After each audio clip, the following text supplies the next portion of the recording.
الحمد لوليه والصلاة على نبيه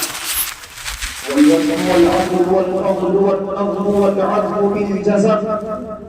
بوحدته بكبريائه بسلطان وبإعلان وبإتقان وبإيمان وبيان في فرقان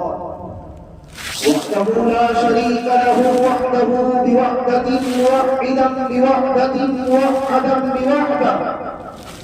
وحيدا واحدا بلا مدد وجدد ونصف ووصف في الكمال لا شريك له ولا نظير له ولا مثل له ولا مثال له ولا وزير له ولا مقارن له ولا مكاظم له ولا مضارع له ولا مضارع له ولا جلد بلد ولد جسد وهو جزء نزو وخمله ولا جسم وصف عيب طاب بين خصمنا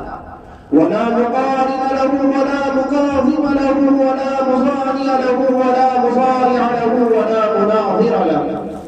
ثم نشهد أن لا إله إلا الله وحده لا شريك له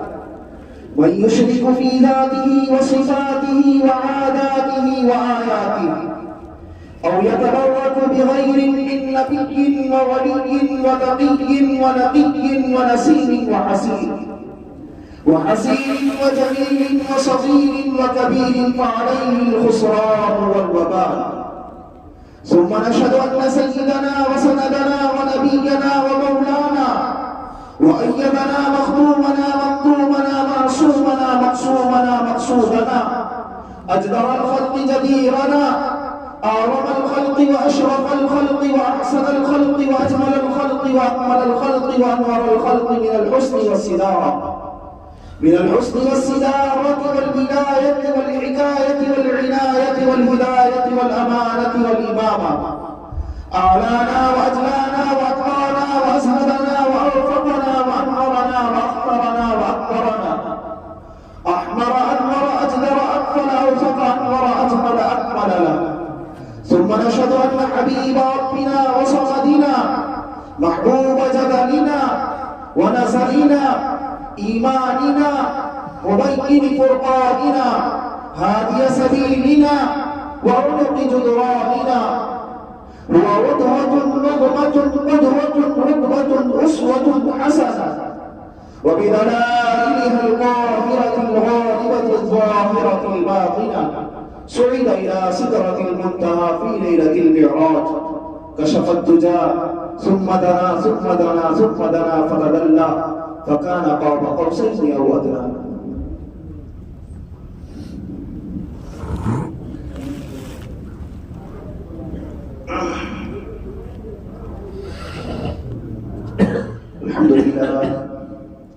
الحمد لله نحمده ونستعينه ونستغفره ونؤمن به ونتوكل عليه ونعوذ بالله من شرور أنفسنا ومن سيئات أعمالنا من يهده الله فلا مضل له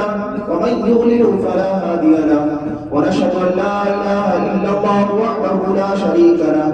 ونشهد أن محمدا عبده ورسوله صلى الله على خير خلقه محمد وعلى آله وأصحابه وسلم خصوصا على أول الصحابة وأفضلهم بالتحقيق أمير المؤمنين أبي بكر الصديق رضي الله تعالى عنه وعلى أوع الأحباب أمير المؤمنين عمر بن الخطاب رضي الله تعالى عنه وعلى أكمل الحياء والإيمان أمير المؤمنين عثمان بن عفان رضي الله تعالى عنه وعلى أسد الله الغالب أمير المؤمنين علي بن أبي طالب رضي الله تعالى عنه وعلى الإمامين الهمامين السعيدين الشهيدين أمير المؤمنين أبي محمد الحسن وأبي عبد الله الحسين رضي الله تعالى عنهما وعلى أمهما سيدة النساء فاطمة الزهراء رضي الله تعالى عنها وعلى عمه الشريفين بين الناس الحمزة والعباس رضي الله تعالى عنهما وعلى سائر الصحابة والتابعين رضوان الله عليهم أجمعين برحمتك يا أرحم الراحمين. اللهم اغفر لجميع المؤمنين والمؤمنات والمسلمين والمسلمات الأحياء الأحياء والأموات إنك مجيب الدعوات اللهم انصر من نصر دين محمد صلى الله عليه وسلم واجعلنا منه واخذل من خذل دين محمد صلى الله عليه وسلم ولا تجعلنا منه عباد الله رحمكم الله إن الله يأمر بالعدل والإحسان وإيتاء ذي القربى وينهى عن الفحشاء والمنكر والبغي يعظكم لعلكم تذكرون اذكروا الله يذكركم وادعوه يستجب لكم ولذكر الله تعالى أعلى وأولى وأعز وأجل وأعظم وأكبر أقيموا الصلاة